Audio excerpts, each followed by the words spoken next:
Hello, dear students. Welcome once again to our CBSE class 10th English NCERT series. In our last sessions, we completed Nelson Mandela, Long Walk to Freedom, and the poem A Tiger in the Zoo. But today we are moving forward with chapter 3, two stories about flying. And we'll begin with its first story, His First Flight, which is written by Liam O'Flaherty. So this story is an inspiring tale about a young seagull who is afraid to take his first flight. Through his struggles, hesitation, and eventual success, the story beautifully teaches us the importance of courage, confidence and overcoming fear. तो देखिए ये जो दोनों stories है flying के ऊपर है, जबकि पहली जो है ये एक बर्ड के बारे में है और दूसरी जो है ये एक पायलट के बारे में है. So since the earliest time humans have dreamed of conquering the skies. ये है ही बहुत शुरू से ही इंसान जो है वो आसमान में उड़ना चाहता है. तो दो स्टोरीज अबाउट फ्लाइंग है. पहली एक यंग सीगल के बारे में है who is afraid to fly. तो हम कहानी में पढ़ेंगे कैसे उसने कॉन्कर किया अपने इस डर पर. और जो दूसरा है वो पायलट की स्टोरी है द ब्लैक एरोप्लेन, जो कि एक स्ट्रॉमी क्लाउड्स में खो जाता है. तो वो क्या वो सेफली पहुंच पाता है, क्या वो बच पाता है और कौन उसको हेल्प करता है. तो ये हम स्टोरी पढ़ेंगे. तो शुरू करते हैं. पहली story his first flight. So this is an inspiring story about a young seagull जो काफ़ी डरता है. काफ़ी उसको डर लगता है आसमान में उड़ने से. तो अपने स्ट्रगल से, अपनी हेजिटेशन से वो अपने इस डर पर जीत पाता है. So before we start, don't forget to like this video, share it with your friends and subscribe to the channel for more easy explanations and exam focused lessons. Also press the bell icon so that you will never miss an update. So let's dive in and explore this wonderful story all together. His first flight. तो चलिए text पढ़ते हैं और इसको line by line समझते हैं. The young seagull was alone on his ledge. So ledge क्या होता है? एक narrow horizontal shelf होता है that is projecting from a wall और here a cliff. So जो young seagull है, एक छोटा सा सीगल होता क्या है? सीगल एक समुद्री पक्षी होता है. मतलब आप मान सकते हैं कि जो समुद्र के आसपास रहने वाला एक पक्षी होता है. आप इसका गूगल पे फ़ोटो भी देख सकते हैं, ये दिखता कैसे है. तो एक छोटा सा सीगल अपने लेज यानी कि एक छोटी सी चट्टान कह सकते हो, उस छोटी सी चट्टान की जगह पर अकेला है. तो बेचारा छोटा सा सीगल एक छोटी सी लेज पर अकेला है. His two brothers and his sisters had already flown away the day before. उसके जो भाई हैं और जो भाई बहन उसके बेसिकली जो सीगल की जो सिबलिंग्स हैं वो ऑलरेडी एक दिन पहले ही उड़ना सीख गए हैं और उड़कर वो चले गए हैं दूर जहाँ उन्हें जाना था. तो ये बेचारा इसको डर लगता है उड़ने से, तो ये नहीं उड़ पाया. He had been afraid to fly with them. वो उनके साथ उड़ने से डरा हुआ था, इसलिए वो उसे छोड़ के चलेगा और ये बेचारा बहुत अकेला है. Somehow when he had taken a little to run forward to brink the ledge and attempt to flap his wings, he became afraid. So when he tried running towards the edge to the cliff, he flapped his wings and he got scared. इसका मतलब ये हो गया कि जब भी वो लेज के कोने पर जाकर पंख हिलाने की कोशिश करता है तो उसको डर लगता है. तो एट लास्ट वो पंखों को फैलाकर भी उड़ नहीं पाता क्योंकि उसको डर लगता है बहुत ज़्यादा. आगे पढ़ते हैं. The great expanse of sea stretched down beneath, and it was such a long way, miles down. So beneath him, the huge sea stretched endlessly, miles below, which looked terrifying. So उसके नीचे समुद्र दूर दूर तक फैला हुआ था, जो बहुत गहरा और डरावना लग रहा था उसको, क्योंकि वो बेचारा उड़ नहीं रहा था. तो जो बहुत ही एक्सपेंडेड फॉर्म में जो सी है, पूरा सी तो बहुत बड़ा होता है.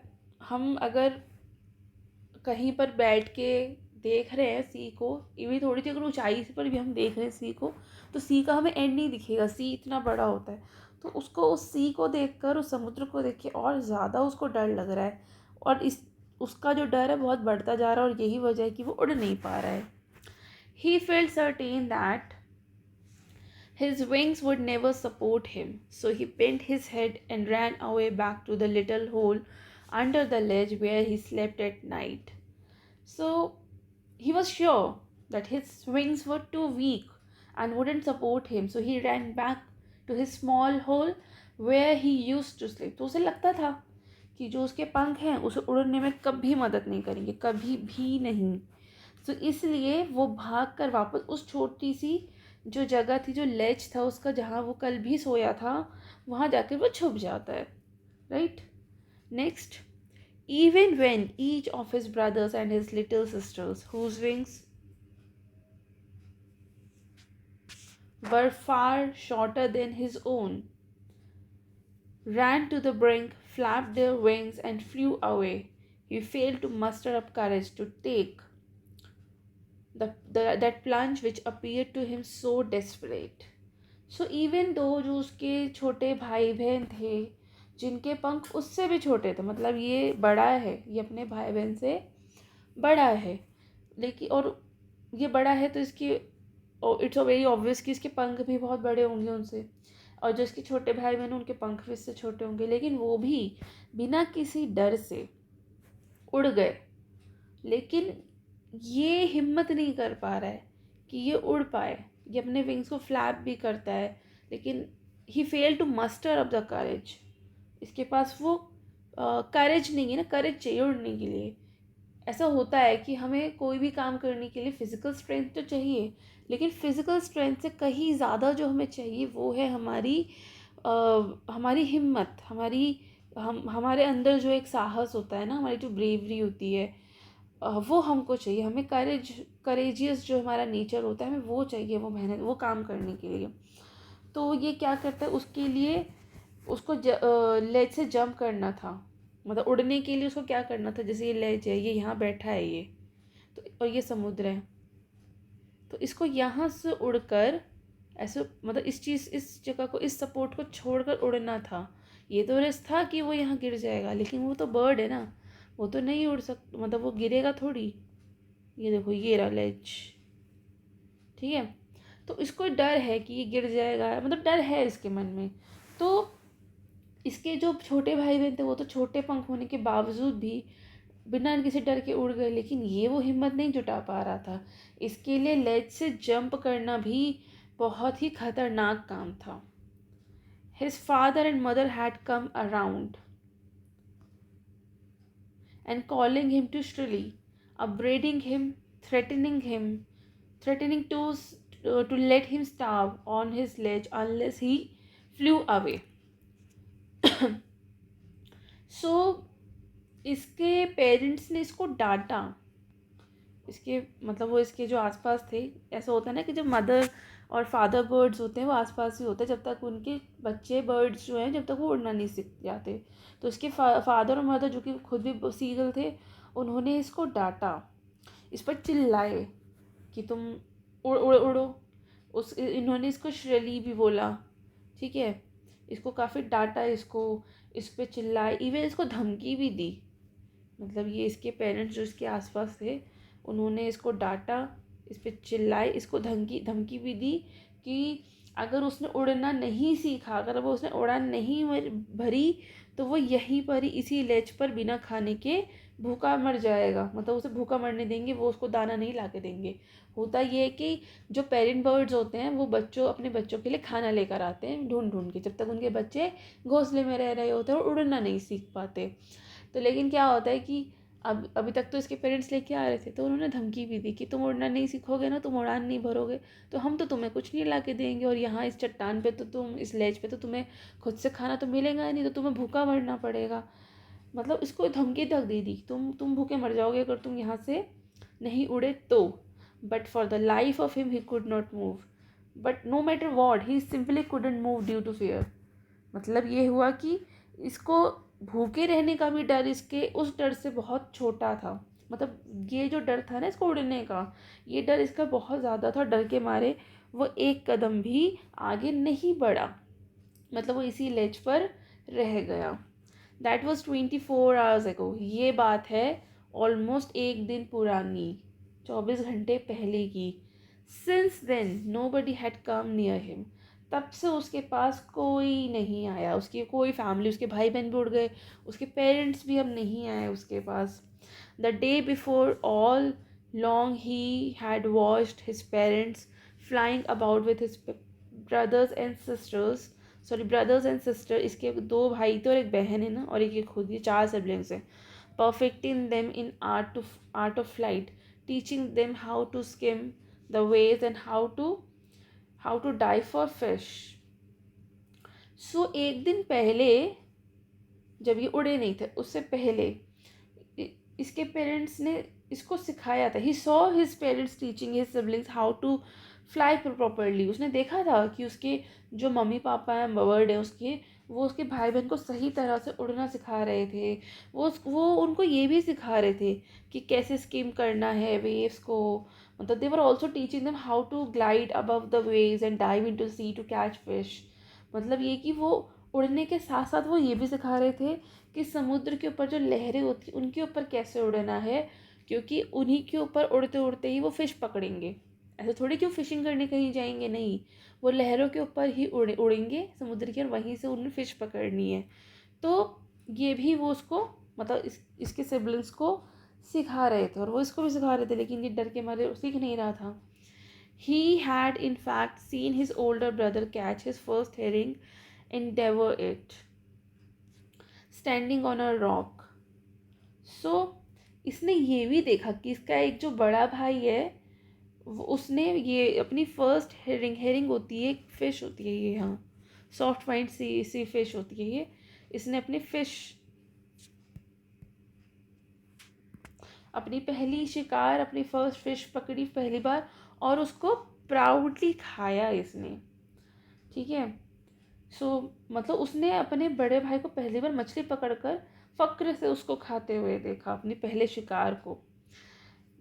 While his parents circle around raising a proud crackle, और तभी जो इसके पेरेंट्स थे वो गर्व से अपने उस बड़े बेटे, यानी कि जो बड़ा भाई है इस बर्ड का, उसके आसपास गर्व से घूम रहे थे और खुशी से शोर कर रहे थे ये सारे बर्ड्स। मतलब बीइंग पेरेंट्स वो बहुत खुश थे, बहुत ही प्राउडी थे, वो प्राउड मोमेंट था उनके लिए कि उनका जो ये बच्चा है इसने उड़ना सीखा और अपना पहली बार शिकार भी किया है। And all the morning, the whole family had walked about on a big plateau, midway down the opposite cliff, taunting him with his cowardice. So पूरी morning all family mocked him for being covered. पूरी सुबह, सुबह से ही उसकी पूरी family उसको डरपोक, मतलब उसको वो बिग प्लेट्यू पे चले गए थे और पीछे उसको देखकर उसे टॉन्ट कर रहे थे, उसको ताने मार रहे थे, उसको चिढ़ा रहे थे कि वो बहुत डरपोक है, कायर है, मतलब कावर्डाइज कह कह कर उसको चिढ़ा रहे थे। The sun now ascending the sky, blazing on his ledge that faced the south. So now the sun was high in the sky, shining brightly on the ledge. So सूरज भी काफ़ी ऊपर आ गया था और उसके लेज पर बहुत तेज़ रोशनी आ रही थी, मतलब बहुत तेज़ धूप आ रही थी इस लेज पर। So he felt the heat because he had not eaten since the previous nightfall. अब उसको वो जो सूरज की धूप इतनी तेज़ पड़ रही थी उससे उसको बहुत ही गर्मी लग रही थी, सूरज की रोशनी उसे बहुत ज़्यादा गर्मी दे रही थी, और उसने कल रात से कुछ खाया भी नहीं था, इसलिए उसे भूख भी लग रही थी और भूख और गर्मी से उसका बहुत बुरा हाल हो रहा था। He stepped slowly out to the brink on the ledge and standing on one leg with the other leg hidden under his wing. So slowly, धीरे धीरे, slowly he walked to the edge of the cliff, stood on one leg and tugged the other under his wing. So डर से वो लेज के कोने पर गया और एक पैर से खड़ा रहा, मतलब ऐसे खड़ा हो गया एक पैर से, ये बेचारा। इसके घर मम्मी पापा उड़ गए, भाई बहन सब उड़ गए ना। सो ये क्या किया इसने, ये एकदम कोने पे गया लेच के, और वहाँ पर ये इसी एक पैर पे खड़ा हो गया। सो और एक पैर को इसने, मतलब दूसरे पैर को इसने पंख के नीचे छुपा लिया। He close one eye then the other. इसने अपनी एक आंख बंद की, उसके बाद फिर दूसरी आंख भी बंद कर ली। And pretending to be falling asleep। और इसने ऐसा प्रिटेंड किया कि ये सो रहा है, मतलब ये ऐसे प्रिटेंड कर रहा है कि ये सो रहा है। तो चलिए आगे पढ़ते हैं। Still they took no notice of him. तो इसने ऐसा प्रिटेंड किया कि ये सो रहा है, लेकिन फिर भी उन लोगों ने इसको नोटिस नहीं किया। He saw his two brothers and his sister lying on the plateau, dozing with their hands sunk into their necks. सो हमने देखा कि इसके जो फैमिली है इसको नोटिस ही नहीं कर रही है, पूरा इग्नोर कर दिया उसको।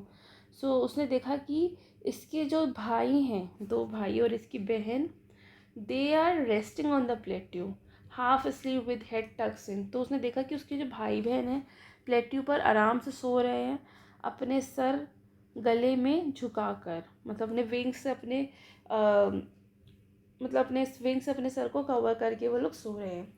His father was preening, preening होता है making an effort to maintain feathers. So his father was preening the feathers on his white back. So इसके जो फादर थे वो भी अपने सफ़ेद पंखों को साफ कर रहे थे, अरेंज कर रहे थे अपने फेदर्स को, right. Only his mother was looking at him. सिर्फ उसकी माँ उसको देख रही थी। उसके भाई बहन भी अपने में बिजी होकर आराम कर रहे थे, फादर भी उसके अपने पंखों को साफ कर रहे थे, ठीक कर रहे थे। सिर्फ इसकी मदर उसको देख रही थी। She was standing on a little high hump on the plateau, her white breast thrust forward. So उसकी जो माँ प्लेट्यू पर एक ऊंची जगह पर खड़ी थी, अपना ब्रेस्ट यानी कि अपना सीना बाहर निकाले हुए उसको देख रही थी। Now and again she tore at a piece of fish that lay at her feet and then scraped each side of her beak on the rock. उसकी जो माँ थी बार बार पैरों के पास पड़ी मछली को तोड़ तोड़ कर खाती और फिर चोंच पत्थर पर रगड़ती। मतलब वो बार उसको दिखा दिखा के खा रही है वो, कि देखो हमें यहाँ आ गई हूँ, मैं यहाँ पर फिश खा रही हूँ, तुम तो वहीं रह गए हो, अगर तुम भी आते तुम भी खाते। तो एक तरह से उसकी माँ जो है ना उसको लालच दे रही है कि फटाफट से उड़कर आ जाओ, अगर तुम उड़कर आ जाओगे तुमको भी ये टेस्टी वाली फ़िश खाने को मिलेगी। तो बार बार वो फ़िश तोड़ के खा रही है, फिर चोंच से पत्थर को रगड़ रही है। सो ये सब देख कर the site of the food मैडेंड him. ये सब देख कर उसका मन सच में ललचा गया। बच्चा ही तो है वो, अभी उड़ना भी नहीं सीख पाया है। तो उसका मन में लालच आ गया, सीगल के मन में लालच आ गया, क्योंकि उसको इस तरह से खाना बहुत पसंद था। How he love to tear food that way and scraping his beak now and again to wet it. तो जिस तरह से उसकी माँ खा रही थी ना फिश को, उसको एक्चुअली वो उसी को ही दिखा रही थी, क्योंकि उसकी माँ को पता था कि इसको इस तरह से खाना बहुत अच्छा लगता है। तो वो इसलिए उसको और चिढ़ा रही थी, उसका मन ललचा रही थी कि तुम भी आओ। तो ये हुआ भी यही, उसका मन ललचा गया बहुत ज़्यादा, क्योंकि उसको ऐसे बार बार खाना, फाड़ फाड़ के खाना बहुत अच्छा लगता था। और पत्थर पर अपनी बीक को तेज़ करना, उसको रगड़ना भी, उसको मतलब बार बार अपनी चोंच को तेज़ करके, उसकी धार तेज़ करके फिर बार बार जो फिश है उसको फाड़ फाड़ कर खाना उसको बहुत पसंद था। सो गा गा गा he cried begging her to bring him some food. अब यहाँ पर उसने ये गा गा गा बोलकर, मतलब इस ऐसा बोल कर अपनी माँ से खाना मांगा कि मुझे खाना दे दो। उसकी माँ ने उसको, शी स्क्रीम्ड बैक डिरिसिवली, उसकी माँ ने उसको रिप्लाई दिया, गाँव को, ये कुछ लैंग्वेज होती है बर्ड्स की, इस तरह से ये बात करते हैं। गाँव को मतलब इसकी माँ ने यहाँ पर इसका मजाक उड़ाते हुए तेज़ आवाज़ में जवाब दिया। ये जवाब यही होगा कि मैं नहीं दूंगी, खाना है तो आओ यहाँ पर, मैं वहाँ नहीं लेकर आऊँगी, तुम आओ खाने यहाँ पर। But he kept calling plaintively and after a minute और सो ही uttered a joyful scream। थोड़ी देर वो बेचारा बोलता रहा, ऐसे गा गा गा गा करके बोलता रहा, और इसको यही रिस्पॉन्स मिलता रहा अपनी माँ से। तो बेचारा थोड़ी देर दुखी होकर पुकारता रहा, लेकिन थोड़ी देर बाद वो खुशी से चिल्लाया। अब वो क्यों चिल्लाया, ये पढ़ेंगे हम। क्यों चिल्लाया वो खुशी से? His mother had picked up a piece of the fish and was flying across to him with it. उसकी माँ वो मछली का टुकड़ा लेकर उसकी और उड़कर आ रही थी। तो खुशी का ठिकाना नहीं रहा ना उसका। ये देखो, ये लेकर आ रही है ना, ये बेचारे के लिए लेकर आ रही है, तो वो खुश खुश हो गया कि अरे मेरी माँ तो मेरे लिए खाना लेकर आ रही है। ही लीन्ड आउट, और वो आगे झुककर इंतज़ार करने लगा। देखो जैसे ये इंतज़ार कर रहा ना आगे झुककर कि मैं मतलब मेरी माँ मुझे अब खाना देगी, तो वो आगे झुक के इंतज़ार करने लगा ईगरली, बहुत पेशेंटली। ये मतलब पेशेंटलेस होकर, इम्पेशेंटली ये अपनी माँ का वेट करने लगा। tapping the rock with his feet, trying to get nearer to her as she flew across. Seagull बहुत ही ईगरली, उत्सुकता से चट्टान पर पैर मारते हुए अपनी माँ की ओर झुक रहा था ताकि वो उसे वो मछली मिल जाए। But when she was just opposite to him, she halted, her wings motionless, the piece of fish in her beak almost within reach of his beak. जैसे उसकी माँ उसके पास पहुंची और बिल्कुल उसके सामने बहुत पास आ गई, वो वहीं रुक गई और अपने पंखों को भी उसने वहाँ पर मोशनलेस कर दिया। तो मतलब उसके अपने पंखों को वहीं रोक दिया। अब मछली उस पक्षी की, सीगल की चोंच के काफ़ी करीब थी, लेकिन उसके पास नहीं थी। इतना मतलब पास तो थी, लेकिन इतना पास नहीं थी कि वो खा सके, गर्दन आगे बढ़ाकर भी खा सके। उसको उसको खाने के लिए, फिश को खाने के लिए उसको उड़ना ही पड़ेगा। So he waited a moment in surprise, wondering why she didn't come nearer, and then maddened by hunger, he dived at the fish. तो सीगल यहाँ पर बहुत परेशान था कि इसकी माँ उड़कर तो आई है इसके लिए फिश लेकर, लेकिन इसको दे नहीं रही है। अगर देनी थी तो आई, मतलब दे क्यों नहीं रही है, और नहीं देनी थी तो आई क्यों थी? मतलब ये तो वो और परेशान हो रहा है। वो बहुत परेशान के साथ साथ हैरान भी हो रहा है, और वो भूख से बेचारा बहुत ज़्यादा पागल हो गया, बहुत ही ज़्यादा पागल हो गया। So with a loud scream he fail outward and downward into space. वो ज़ोर ज़ोर से चीखा और नीचे की ओर गिर पड़ा।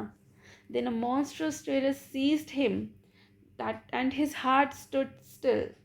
He could hear nothing, but it only lasted a minute. So उसको बहुत ज़्यादा डर लगा। मतलब एक मॉन्स्ट्रस टेरर उसके मन में आया जिसने उसे सीज कर दिया, एकदम डरा दिया। उसका दिल जैसे कि रुक गया, स्टिल हो गया एकदम, हार्ट बीट बंद हो गई उसकी। उसकी कुछ सुनाई नहीं दे रहा था, लेकिन डर थोड़ी ही देर रहा। The next moment he felt his wing spread outwards. अचानक उसको ऐसा फील हुआ कि उसके पंख अपने आप फैल गए हैं। The wind rushed against his breast feathers, then under his stomach, and again his wings. हवा उसके सीने, पेट और पंखों से टकराने लगी। He could feel the tips of his wings cutting through the air. उसे महसूस हुआ कि पंखों के सिरे जो है, पंखों का जो एज है, टिप्स जो है, पंख ऐसे होते हैं ना, ये बर्ड हो गया, इसके पंख हो गए, ऐसे ऐसे रहते हैं ना। मेरे को बनाना नहीं आ रहा, सॉरी फॉर दिस ड्राइंग। मतलब ये जो है यहाँ पे, ये जो पोर्शन है यहाँ पर, उसको मतलब पंखों के टिप्स पे, उसके विंग्स के टिप्स में उसको जहाँ पर कटिंग होती है, जैसे ये पंख होता है तो यहाँ एक तरह की कटिंग होती है ना, ये फेदर्स होते हैं, तो इन कटिंग्स में, इनमें, इस वाले पार्ट में उसको हवा फील होने लगी। मतलब उसको ऐसा फील हुआ कि जो पंखों के जो टिप्स हैं वो हवा को चीर रहे हैं, राइट, मतलब हवा को कट कर रहे हैं, cutting through the air. He was not falling headlong now, he was soaring gradually downwards and outwards. अब वो उड़ रहा था, वो गिर नहीं रहा था, बल्कि मतलब वो गिर नहीं रहा था, बल्कि वो धीरे धीरे उड़ रहा था। He was no longer afraid. He just felt a bit dizzy. अब उसे डर नहीं लगा। पहले तो बहुत डरता था ना वो, उसको डर नहीं लग रहा है। हाँ, थोड़ा उसको हल्का सा चक्कर आ रहा था, डिजीनेस हो रही है उसको, जैसे डिजीनेस तो कंफर्टेबल फीलिंग, हमको भी एक अनकंफर्टेबल फीलिंग आ जाती है, उसको भी थोड़े चक्कर से आ रहे हैं, लेकिन वो भी ज़्यादा देर अब रहेंगे ही नहीं. Then he flapped his wings once and he soared upwards. So उसने अपने पंख फड़फड़ाए, मतलब फ्लैप किया अपने विंग्स को, और ऊपर की तरफ उड़ गया. गा गा गा गा गा गा कोला. His mother swooped past him. उसकी खुशी से आवाज़ निकली, और ये आवाज़ उसकी ये थी, गा गा गा गा गा. ठीक है. और उसकी माँ भी उसके पास से उड़ती हुई निकली, उसकी माँ भी उसको उड़ती हुई निकल गई उसको. हर विंग्स मेकिंग अ नॉइस. और उसके जो विंग्स थे, मतलब उससे आवाज़ भी निकली उसकी मदर के विंग से. Right. He answered her with another screaming. उसने भी अपनी माँ की जो ये पंखों वाली आवाज़ जो थी, जो काफ़ी ज़ोर से आवाज़ हुई थी इसकी माँ के पंखों की, उन पंखों की आवाज़ का आंसर इसने भी अपने पंखों की आवाज़ से दिया. Right. Then his father flew over him screaming. He saw his two brothers and his sister flying around him, curveting the banking and soaring and diving.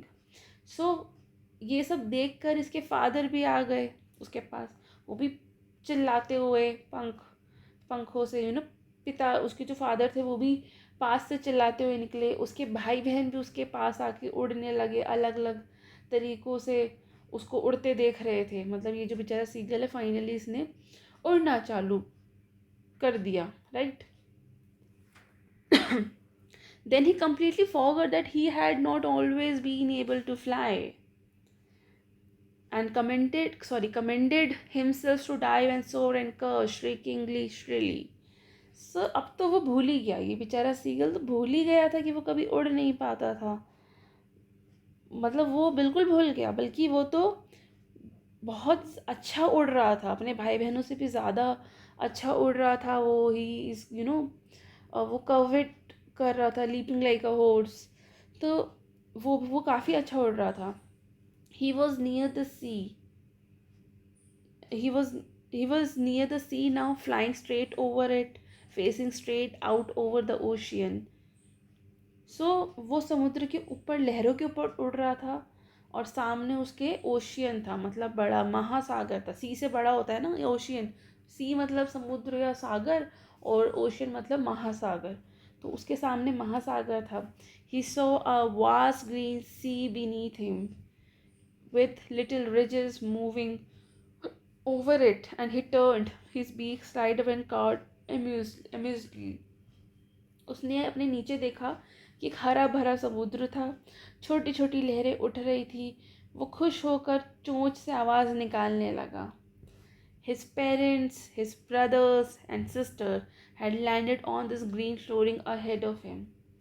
उसके जो पेरेंट्स थे, उसके जो भाई बहन थे, वो उस हरे समुद्र पर उतर चुके थे, वहाँ की ग्रीन फ्लोरिंग पर उतर चुके थे, और वो उसको ऊपर से उड़ता हुआ देख रहे थे. They were beckoning to him and calling shrilly. वो उसको अपने पास बुला रहे थे, आवाज़ें लगा रहे थे. ही drooped his legs to stand on the green sea, and his legs sank into it. His legs sank into it. तो वो उसने अपने पैर नीचे किए और समुद्र पर खड़ा होना चाहा, लेकिन उसके पैर डूब गए. He screamed with fright and attempted to rise again, flapping its wings. उसको जैसे उसके पैर पानी में डूबे समुद्र के, वो डर गया, वो डर से चीखा और पंख फड़फड़ा के फिर ऊपर उठने की कोशिश की. But he was tired and weak with hunger, and he could not rise, exhausted. लेकिन बेचारे ने कल से कुछ खाया नहीं था, भूख भी लगी थी, गर्मी से वो उसको हीट काफ़ी ज़्यादा लग रही थी, तो काफ़ी ज़्यादा टायर्ड भी हो गया था बहुत. वो मतलब भूख और थकान से बहुत कमज़ोर था, इसलिए वो ज़्यादा उठ नहीं पाया, और काफ़ी एग्जॉस्टेड भी हो गया था. ये एग्जॉस्ट हो गया था बाय द स्ट्रेंज एक्सरसाइज. इसके लिए तो बिल्कुल स्ट्रेंज एक्सरसाइज थी ना, कि पंख फैला के ये पहली बार उड़ा है अपनी लाइफ में. हिज फीट सेंक इनटू द ग्रीन सी. और इसके जो पैर हैं वो ग्रीन सी में डूब रहे थे. Then his belly touched it. धीरे धीरे ये और डूब रहा था, इसकी बेली भी पानी में टच हो रही थी. एंड ही सेंक नो फार्दर, मतलब हो गया था। He was floating on it, वो उस पर तैर रहा था, मतलब वो और नहीं डूबा, वो उसके ऊपर फ्लोट कर रहा था। And around him his family was screaming, और जो उसकी फैमिली थी वो भी चिल्ला रही थी एंड प्रेज कर रही थी उसको, praising him, and their beaks were offering him scraps of dog fish.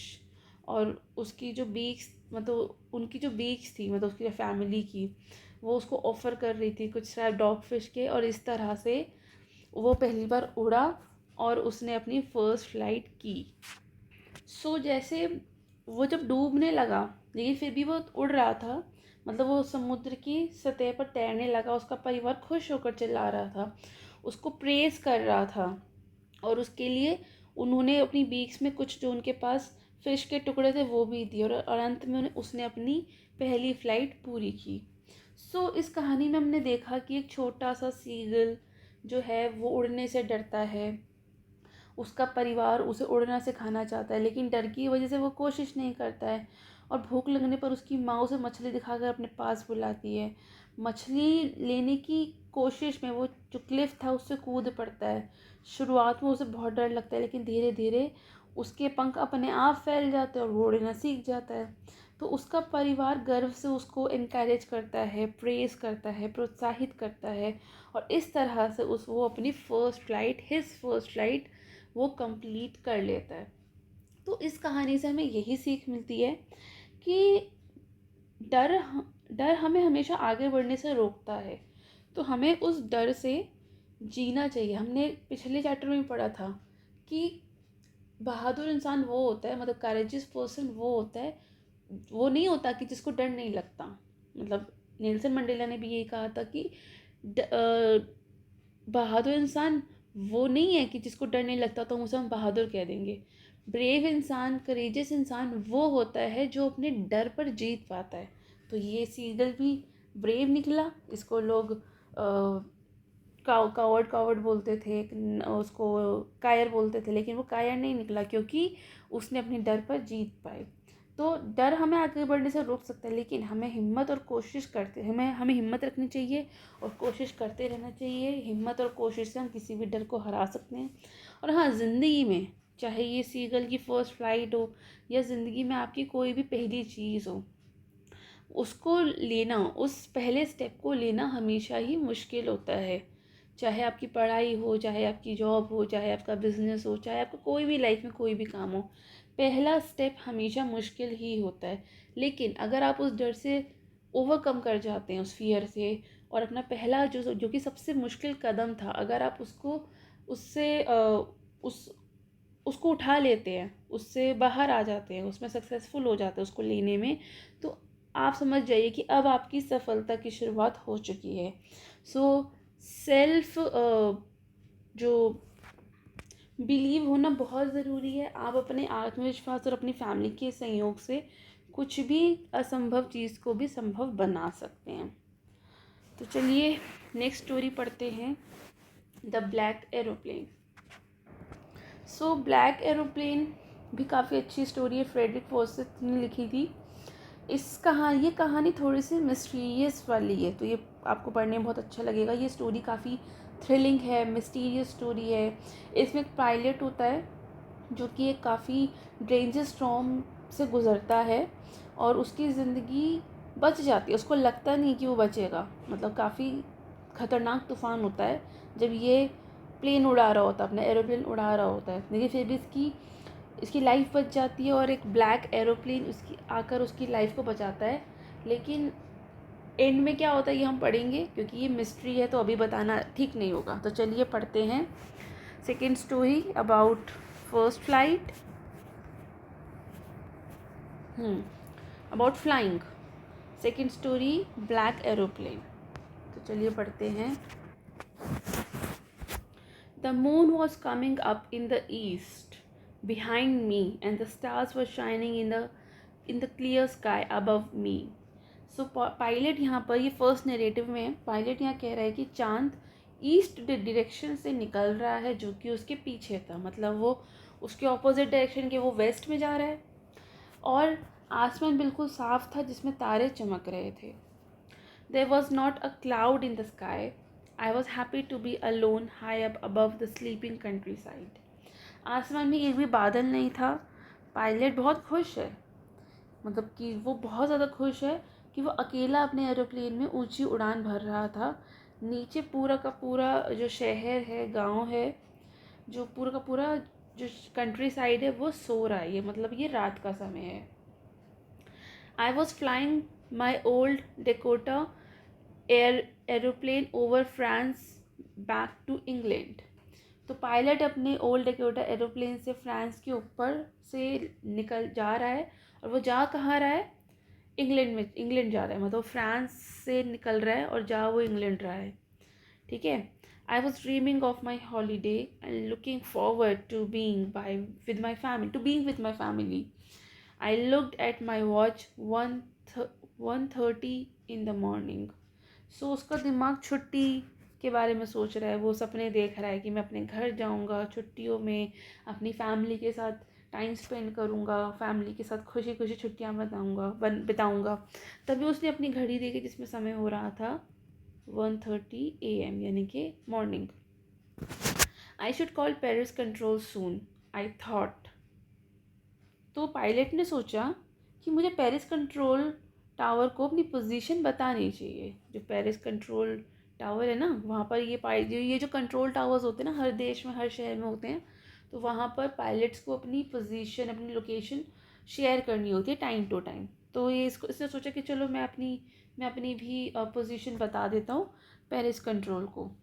As I look down past the nose of aeroplane, I saw the lights of big city in front of me. जब उसने plane का knows के नीचे देखा तो उसने एक बड़े शहर की रोशनी देखी। वो बड़ा शहर क्या था? वो बड़ा शहर था Paris. I switched on the radio and said, Paris control, Dakota DS088 here, can you hear me? I am on my way to England, over. तो ये एक तरीका होता है ये पायलट्स का इंफॉर्मेशन देने का। तो जैसे ही इसने अपना रेडियो से ही देगा ना ये अपनी इन्फॉर्मेशन, इसने अपना रेडियो ऑन करके पेरिस कंट्रोल को मैसेज भेजा कि मैं डेकोटा DS088 से बोल रहा हूँ, क्या आप मुझे सुन पा रहे हैं? मैं इंग्लैंड जा रहा हूँ। अब रेडियो से आवाज़ आई, the voice from the radio answered me immediately answer आया इसको। DS088, I can hear you, you ought to turn 12 degrees west now, DS088 over. ये भी एक तरीका होता है इनका। ये एक तरह की ना ये फॉर्मल लैंग्वेज होती है ये पायलट्स वगैरह की बात करने की। तो इन्होंने भी तुरंत जवाब दे दिया रेडियो ने कि हाँ हम आपको सुन रहे हैं। आप जो हैं वो 12 डिग्री वेस्ट की तरफ आप कर रहे हैं, आपको करना चाहिए। यू ऑट टू एक तरह का मॉडल है जिसका मतलब होता है कि आपको ये काम करना चाहिए या आपको ये काम करना होगा। सो ये कहता है कि अब आपको 12 डिग्री वेस्ट की तरफ टर्न करना होगा, क्योंकि आप पेरिस जा रहे हैं ना, तो आपको इतना तो मुड़ना पड़ेगा, तभी तो आप पेरिस पहुँचेंगे। नहीं तो आसमान में क्या इतनी डायरेक्शन पता होती है किसी को। तो ये कंट्रोल रूम्स ही इन पायलट्स को थोड़ा सा गाइड करते हैं कि आप किस डायरेक्शन में उड़ना है, अगर आपको किसी एक स्पेसिफिक पर्टिकुलर किसी देश में जाना है तो। I check the map and the compass, switched over to my second and last fuel tank and turn the Dakota 12 degrees west toward England. तो पायलट ने अपना मैप और कंपास चेक किया और जो उसका लास्ट फ्यूल टैंक था उसको ऑन किया। तो लास्ट फ्यूल टैंक से हमें समझ में आता है कि जो उसके पास जो फ्यूल है वो लास्ट है, यानी कि वो लिमिटेड है। अब अगर ये ख़त्म होगा तो उसके पास फिर और कोई फ्यूल नहीं है। तो इसने अपना लास्ट यानी कि जो लिमिटेड फ्यूल था उसको ऑन किया और एरोप्लेन को इंग्लैंड की तरफ 12 डिग्री वेस्ट में घुमाया। I'll be in time for breakfast, I thought. A good big English breakfast. Everything was going well. It was an easy flight. Pilot खुश था, बहुत खुश था। छुट्टी मनाने जा रहा है और कोई बादल भी नहीं है। पायलट्स के लिए सबसे खुशी की बात होती है कि आसमान में बादल नहीं हो, क्योंकि अगर बादल होते तो तूफान आने का डर होता है। तूफान आता है तो इट्स वेरी ऑब्वियस कि जो कुछ ऊपर आसमान में उड़ रहा है, एरोप्लेन जो भी, हेलीकॉप्टर जो भी उड़ रहा है, उसके लिए उसकी मतलब वहाँ उसमें बैठे लोगों के लिए खतरे वाली बात है। तो आसमान साफ है और छुट्टियों में जा रहा है, छुट्टियों में जाते हुए तो हर इंसान खुश होता है। तो ये भी काफ़ी खुश हो रहा है। सो ये इस बात से भी खुश है कि मैं तो ब्रेकफास्ट के टाइम पर घर पहुंच जाऊंगा, मतलब ये इंग्लैंड पहुंच जाएगा जल्दी ही सुबह, अभी तो 1:30 ही बजा है। हाँ 1:30 ही बजा है ना अभी तो। हाँ तो अभी तो 1:30 ही बजा है, तो ये सुबह जल्दी पहुंच जाएगा। फिर ये अपनी इंग्लिश फैमिली के साथ इंग्लिश ब्रेकफास्ट एंजॉय करेगा। सब कुछ ठीक चल रहा था, फ़्लाइट भी उसे ईजी लग रही थी, it was an easy flight, उसने ऐसा बोला। आगे बढ़ते हैं। Paris was about 150 kilometres behind me when I saw the clouds. आगे clouds, strong clouds, they were huge, they looked like black mountains standing in front of me across the sky.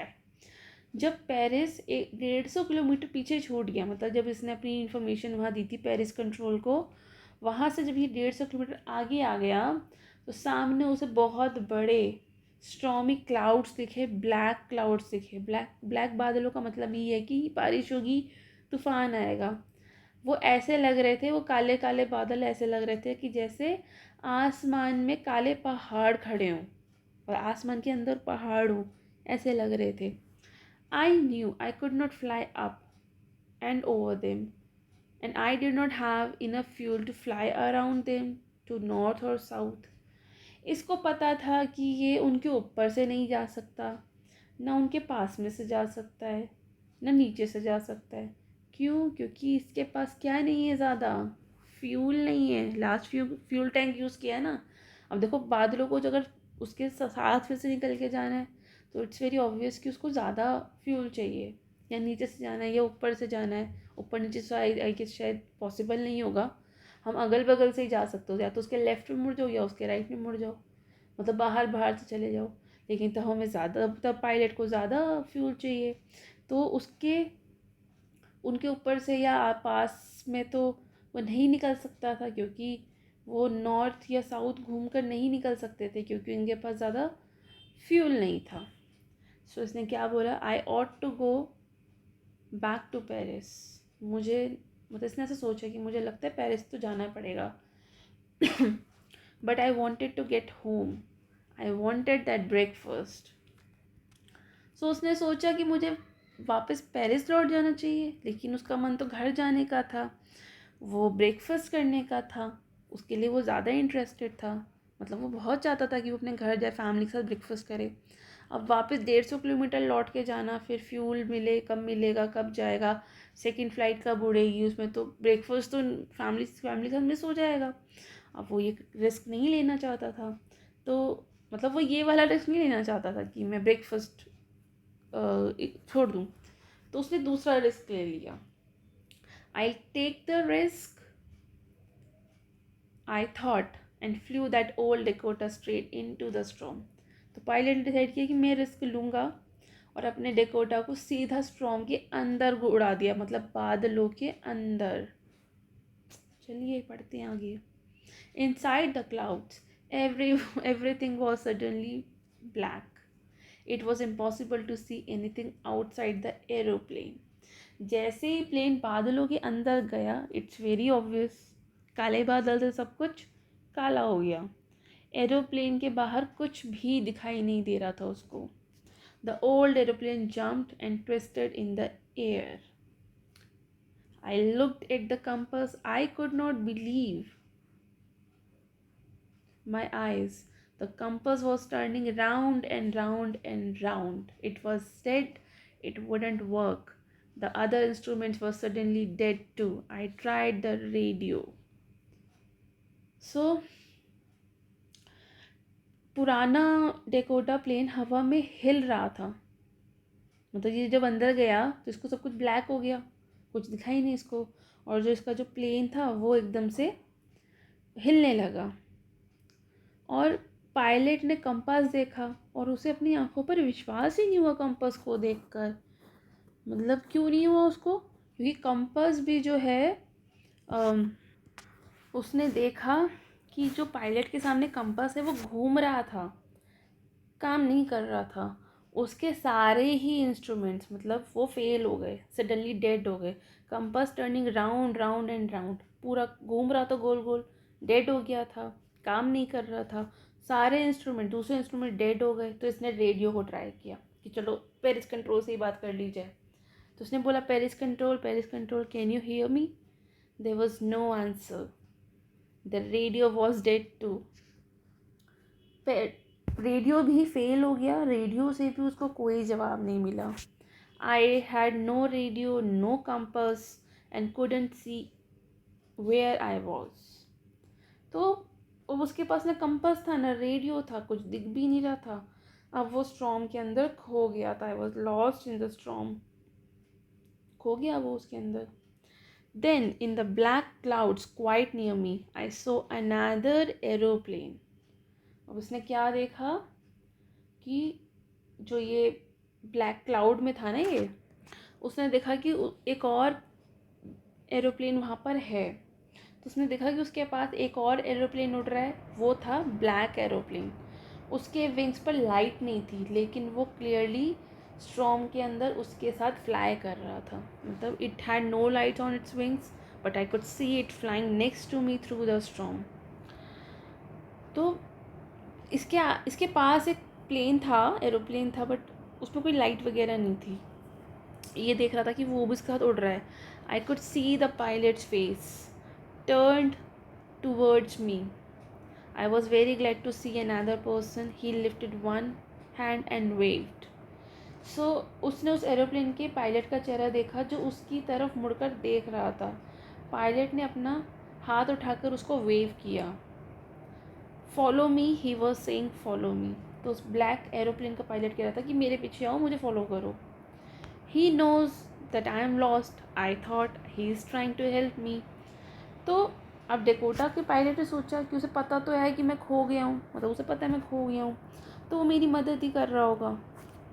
So he turned his aeroplane slowly to the north in front of my Dakota, so that it would be easier for me to follow him. So black aeroplane वाला जो pilot अपना plane धीरे धीरे north की तरफ ले गया, ताकि जो ये वाला जो पायलट है, डेकोटा वाला जो पायलट है, वो ईजिली उसको फॉलो कर सके, उसके पीछे पीछे आ सके. तो ऐसे ही इसने किया. I was very happy to go behind the strange aeroplane like an obedient child. तो ये बड़ा खुश हुआ. इसने बहुत ही खुशी से एक ओबीडियंट चाइल्ड की तरह इसकी बात मानी और स्ट्रेंज एरोप्लेन के को फॉलो किया, उसके पीछे पीछे चलने लगा. After half an hour, the strange black aeroplane was still there in front of me in the clouds. आधे घंटे के बाद भी वो बहुत ही स्ट्रेंज दिखने वाला एरोप्लेन, ब्लैक एरोप्लेन, उसके सामने था और उस स्ट्रॉम्स के क्लाउड्स के अंदर गाइड कर रहा था. चलिए आगे पढ़ते हैं. Now there was only enough fuel in the old Dakota's last tank to fly for 5 or 10 minutes more. अब क्या था कि इस ओल्ड डेकोटा एरोप्लेन में सिर्फ कुछ थोड़ा ही फ्यूल बचा था. ये लगा लो कि कुछ 5 या 10 मिनट और उड़ पाएगा ये. I was starting to feel frightened again. अब इसको फिर से डर लगने लगा. But then he started to go down and followed through the storm. बट इसने फिर से चालू किया और ये फॉलो करने लगा. द स्ट्रॉम था ये, फिर भी उसको फॉलो करने लगा. Suddenly I came out of the clouds and saw 2 long straight lines of flights in front of me. It was runway, an airport, and I was safe. I turned to look for my friend in the black aeroplane, but the sky was empty. सो हमने पढ़ा कि Dakota के pilot के पास 5 से 10 minute उड़ने का fuel बचा था, लेकिन अब उसके पास कोई और ऑप्शन तो था नहीं. तो उसने सोचा चलो कोई नहीं, इसी को पीछा करता हूँ, ये कुछ गाइड तो कर ही देगा. अब उसे फिर से डर लगने लगा इस बात से, लेकिन उसने ब्लैक एरोप्लेन के पीछा किया.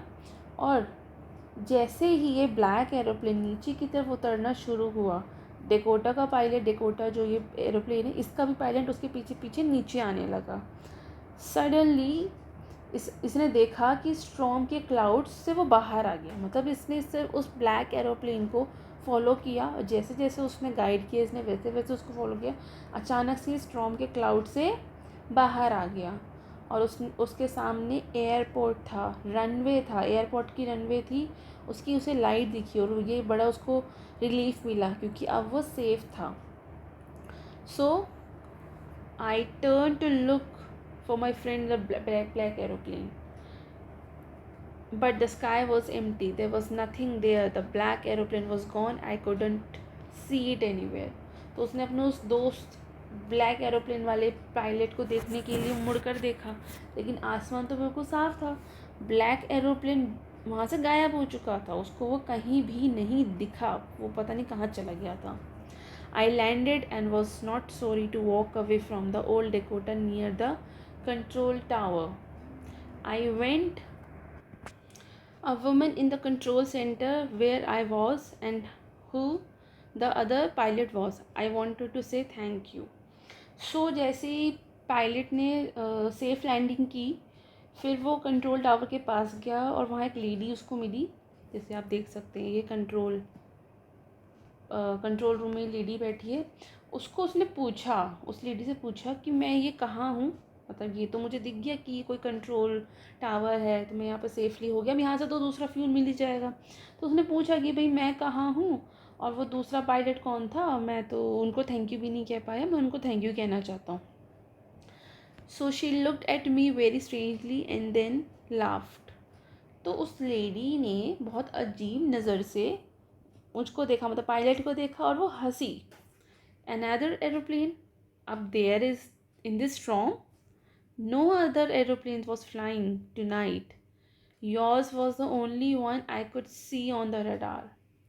तो वो हंसने लगी कि इतने तूफान में, मतलब इतने तूफान में सिर्फ आपका ही एक ही प्लेन था, मतलब कोई दूसरा अनदर एरोप्लेन, मतलब कोई और प्लेन भी था क्या वहाँ पे? इतने तूफान में कोई और क्यों प्लेन उड़ाएगा? आपके अलावा कोई और नहीं उड़ा रहा था, कोई दूसरा एरोप्लेन आज नहीं उड़ रहा है, आपका ही वो इकलौता प्लेन था जिसको मैंने रडार पर देखा। So who help me to arrive there safely without a compass और a radio and without any more fuel in my tanks? And who was the pilot on the strange black aeroplane flying in the storm without lights? So pilot यहाँ पर थोड़ा सा सोच में पड़ गया कि जब कंपास रेडियो सब फेल हो गए थे और फ्यूल भी ख़त्म हो रहा था, तब मुझे सेफली यहाँ किसने पहुँचाया? और वो मिस्ट्री एरोप्लेन कौन था, वो मिस्टीरियस पायलट कौन था जो ब्लैक एरोप्लेन उड़ा रहा था, मतलब ब्लैक एरोप्लेन उड़ाता हुआ स्ट्रॉम में उस गाइड कर रहा था, वो भी बिना लाइट्स के। मैंने बताया था ना, कोई लाइट्स नहीं है प्लेन में एक भी। सो कौन था ये, मतलब ये मिस्ट्री है यहाँ पर, क्योंकि यहाँ कहानी ख़त्म हो गई है। हमको नहीं बताया गया कि वो ब्लैक एरोप्लेन कौन था, कहाँ से आया, कहाँ गायब हो गया, सच में था भी या नहीं था, या इसका कोई इल्यूजन था, कुछ भी हो सकता है। सो एंड इस कहानी का यही है कि पायलट जो है ओल्ड गेटअप एरोप्लेन का, वो सेफली लैंड कर देता है। ब्लैक एरोप्लेन जो आया था वो कहीं गायब हो जाता है। कंट्रोल रूम भी उसको कंफर्म करता है कि आसमान में सिर्फ उसका अकेले का ही एरोप्लेन था और कोई प्लेन नहीं था। तो स्टोरी एक मिस्ट्री के साथ यहाँ ख़त्म हो जाती है। अब यहाँ पर ये हम सोचेंगे एज बीइंग रीडर्स कि ब्लैक एरोप्लेन सच में था भी या नहीं, या वो कोई मिस्ट्री थी, कोई इल्यूजन थी, या कुछ और, कुछ भी हो सकता है। सो कहानी यहीं ख़त्म हो जाती है।